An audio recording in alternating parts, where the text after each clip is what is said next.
वो गर्मियों के मौसम की एक शाम का समय था। आसमान में चमचमाते बड़े बड़े तारे चमक रहे थे, मानो थाल में हीरे मोती चमक रहे हों। मैं श्री रामपुर के आश्रम में दूसरी मंजिल के बरामदे में श्री युक्तेश्वर गिरी जी के पास बैठा था। मैंने गुरुजी से पूछा, गुरुदेव, क्या आपको कभी महाअवतार बाबा जी के दर्शन हुए हैं? मेरे प्रश्न पर मुस्कुराते हुए उन्होंने कहा, हाँ, हुए हैं। उस समय उनकी आंखें अत्यंत श्रद्धा व आदर भाव से झलक रही थीं। उन अमर गुरु के 3 बार दर्शन पाने का सौभाग्य मुझे प्राप्त हुआ है। प्रथम दर्शन उन्होंने प्रयाग के कुंभ मेले में दिए थे। अति प्राचीन काल से ही कुंभ के मेलों का आयोजन होता आ रहा है। इन मेलों ने आध्यात्मिक लक्ष्यों व दृष्टिकोण को सामान्य जनता के सामने सदैव ही प्रस्तुत किया है। हर 12 वर्ष बाद करोड़ों हिंदू श्रद्धालु साधुओं, योगियों, नागा तथा सब प्रकार के साधकों, तपस्वियों से मिलने हेतु एकत्रित होते हैं। इनमें अनेक तपस्वी ऐसे होते हैं जो केवल कुंभ मेले में ही आकर सांसारिक लोगों पर अपने आशीर्वाद की वर्षा करते हैं। इसके अतिरिक्त वे अपने गुप्त स्थानों से कभी बाहर नहीं निकलते। जब महाअवतार बाबा जी से मेरी मुलाकात हुई थी, तब तक मैं सन्यासी नहीं बना था, परंतु लाहिड़ी महाशय से मुझे क्रिया योग की दीक्षा मिल चुकी थी। लाहिड़ी महाशय ने ही मुझे जनवरी के माह में प्रयागराज में होने वाले कुंभ मेले में जाने का आदेश दिया था। कुंभ मेले में जाने का ये मेरा पहला सौभाग्य था। जब मैं इस मेले में पहुंचा तो मेले में विशाल जनसागर और शोर शराबे को देखकर मैं हक्का बक्का रह गया। आध्यात्म के कारण मेरी दृष्टि एक शोध दृष्टि थी, तो मैं चारों ओर शोध दृष्टि से देखता हुआ आगे बढ़ रहा था, परंतु किसी सिद्ध संत का मुख मुझे नजर नहीं आया। तभी गंगा पुल के किनारे से मैं जैसे ही आगे बढ़ा, मेरी दृष्टि एक अपरिचित व्यक्ति पर गई, जो अपना भिक्षा पात्र आगे बढ़ा रहा था। मेरे मन में आया, ओह, ये मेला शोर शराबे और भिखारियों की भीड़ के अतिरिक्त और कुछ नहीं है।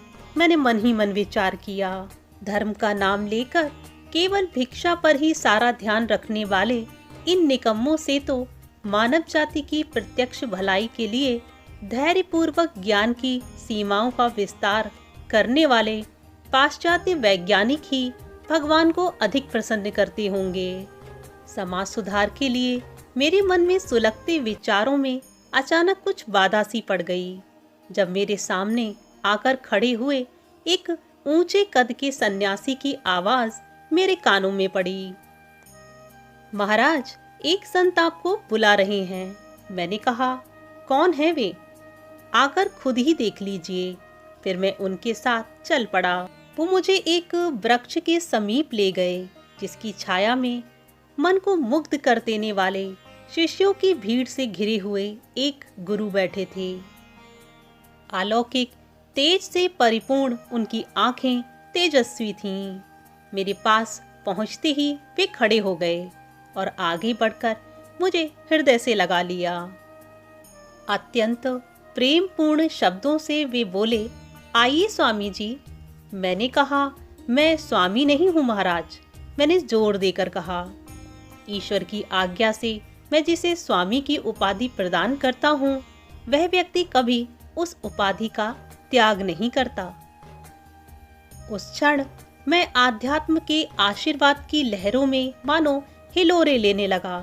अपनी आध्यात्मिक उन्नति होते देख मैं मुस्कुराया और उस नर देहधारी देवता तुल्य आत्मा के चरणों में मैंने चरण वंदन किया। बाबा जी ने मुझे अपने साथ उस पेड़ के नीचे बैठने का संकेत दिया। मैंने देखा वे मजबूत कदकाठी के एक युवा नजर आ रहे थे।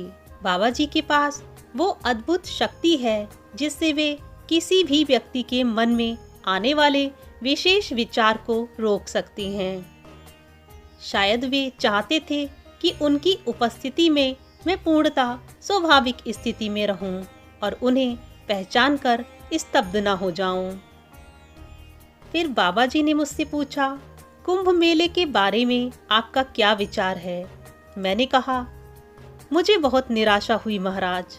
आपका दर्शन होने तक किसी भी कारण से संतों में और इस कोलाहल में कोई भी मेल नजर नहीं आता। संत ने कहा, बेटा, अनेकों के दोष के कारण सभी को दोषी मत मानो। इस जगत में हर चीज मिश्रित रूप में है, शक्कर और रेत के मिश्रण की तरह। एक चींटी की भांति बुद्धिमान बनो, जो केवल शक्कर के कणों को चुनकर निकाल लेती है और रेत के कणों को स्पर्श किए बिना छोड़ देती है। इस मेले में अभी भी कई साधु माया में भटक रहे हैं। फिर भी कुछ ईश्वर की कृपा पात्र संतों ने इसे पावन किया हुआ है। फिर मुझे लगा कि हाँ, गुरुजी शायद सत्य ही कह रहे हैं और मुझे लगा मैं इनसे दुगनी उम्र का हूँ, फिर भी ये मुझे बेटा कहकर संबोधित कर रहे हैं। मैंने कहा, महाराज, मैं सुदूर अमेरिका और यूरोप में रहने वाले प्रमुख पाश्चात्य वैज्ञानिकों के बारे में सोच रहा हूँ, जो यहाँ एकत्रित हुए अधिकांश लोगों से कई अधिक बुद्धिमान हैं। वे अलग अलग धर्मों के अनुयायी हैं और इस प्रकार के मेले में वास्तविक महत्व से अनभिज्ञ हैं। यही वे लोग हैं जिन्हें भारत के सिद्ध पुरुषों से मिलने से बहुत लाभ हो सकता है। परंतु बौद्धिक उपलब्धियों की दृष्टि से अत्यंत उन्नत होते हुए भी अनेक पाश्चात्य लोग अत्यंत भौतिकवाद में डूबे हुए हैं। अन्य कुछ ऐसे हैं जो विज्ञान और दर्शन शास्त्रों में भी विख्यात हैं, परंतु धर्म की मूलभूत एकता को नहीं मानते। उनके धर्म ऐसी विकट बाधाएं बन चुके हैं जो उन्हें हम लोगों से सदा के लिए अलग कर सकते हैं। तभी संत ने प्रसन्न मुख से कहा, मैंने जान लिया था कि तुम्हें पूर्व और पश्चिम में समान रूप से रुचि है। समस्त मानव जाति के लिए व्याकुल होने वाले तुम्हारे अंतःकरण की व्यथा को मैंने पहचान लिया। बस इसीलिए मैंने तुम्हें यहाँ बुलाया है। संत ने आगे कहा, पूर्व और पश्चिम को कर्म और आध्यात्मिकता से मिलकर बना स्वर्ण मध्य मार्ग स्थापित करना होगा।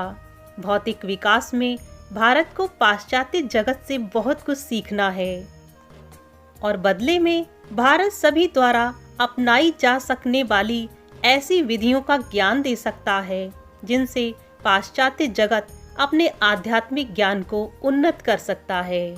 इसके बाद युक्तेश्वर जी ने अपनी दृष्टि मुझ पर साधते हुए कहा, मेरे पुत्र, तुम ही वह शिष्य हो जिसे मेरे पास भेजने का वचन महाअवतार बाबा जी ने कई वर्ष पहले ही दिया था।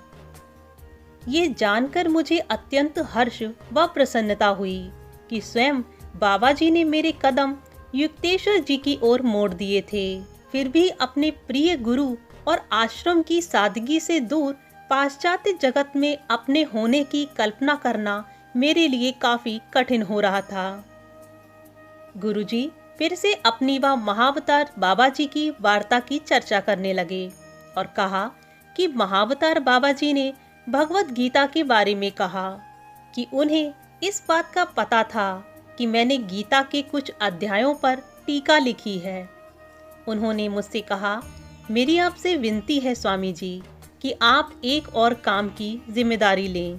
क्या आप हिंदू और ईसाई धर्म ग्रंथों में निहित एकता पर एक छोटी सी पुस्तक लिखें। मनुष्यों के धार्मिक मतभेदों के कारण उनकी मूल एकता पर किसी का ध्यान नहीं जा रहा है। सबको ये दिखा दीजिए कि ईश्वर के सभी ज्ञानी पुत्रों ने एक ही सत्य का उपदेश दिया है। मैंने झिझकते हुए कहा, महाराज, आपने ये कैसा आदेश दे दिया? क्या मैं इसे पूर्ण कर सकूंगा? बाबा जी ने हंसते हुए कहा, बेटा, ये संदेह क्यों? सचमुच में ये सब किसका कार्य है और कौन सब कार्यों को करने वाला है?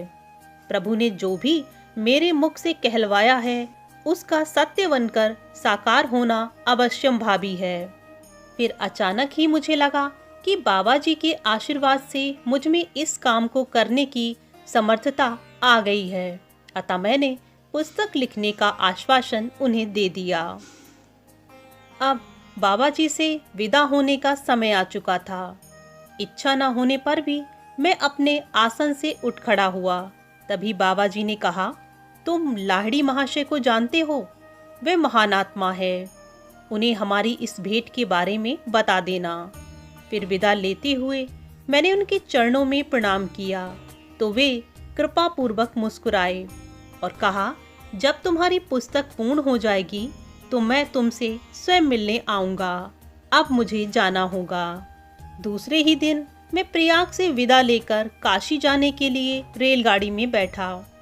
अपने गुरु के पास पहुंचकर मैंने अपने कुंभ मेले के अद्भुत बाबा जी से हुई अपनी भेंट के विषय में सारी जानकारी दी। लाहिड़ी महाशय बोले, ओह, तुमने उन्हें पहचाना नहीं? मैं देख पा रहा हूँ कि तुम उन्हें नहीं पहचान सके, क्योंकि उन्होंने स्वयं तुम्हें उन्हें पहचानने से रोक दिया था।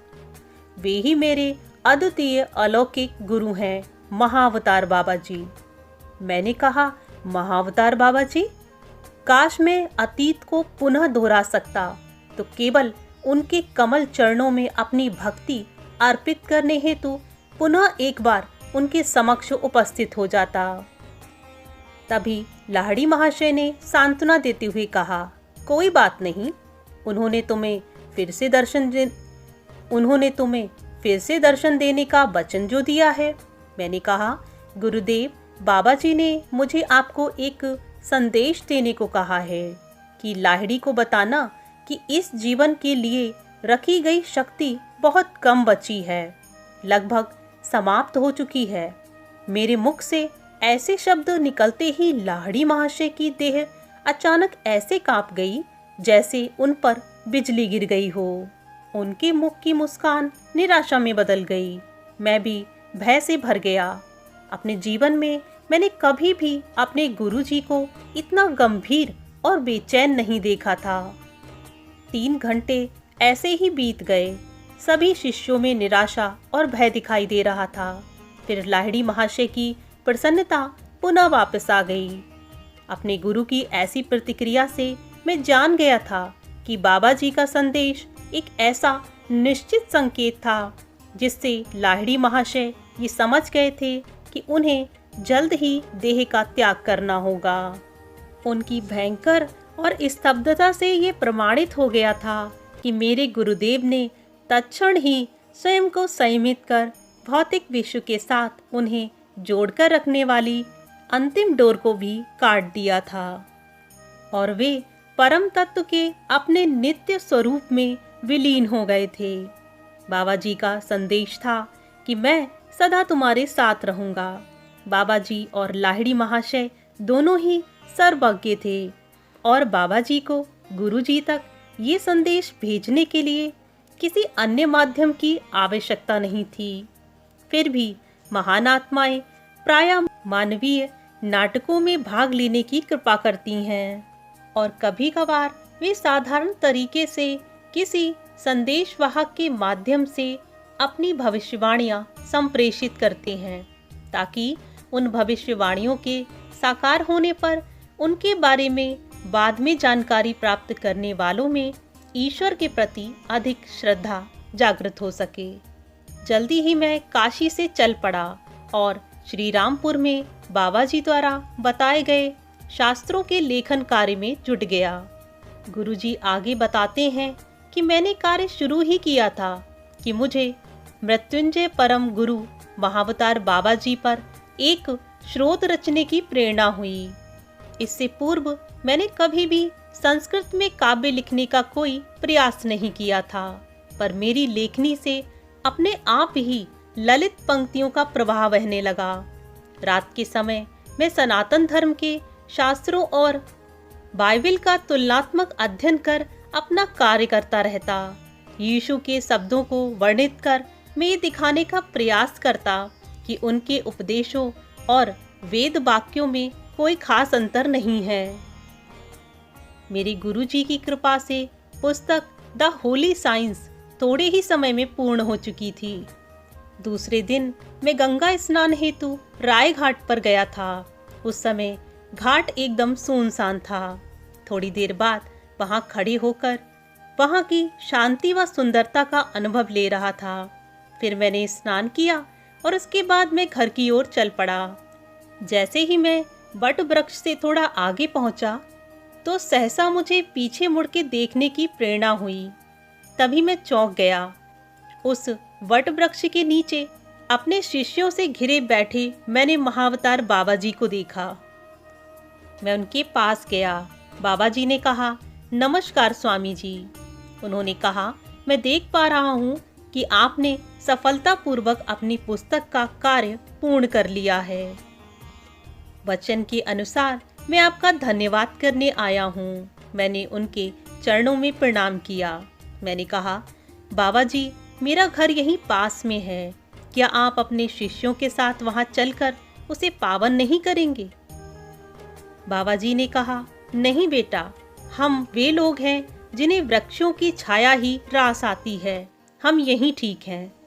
तो यहीं थोड़ा ठहर जाइए। मैंने कहा, मैं थोड़ी ही देर में कुछ खाद्य पदार्थ लेकर प्रस्तुत होता हूँ।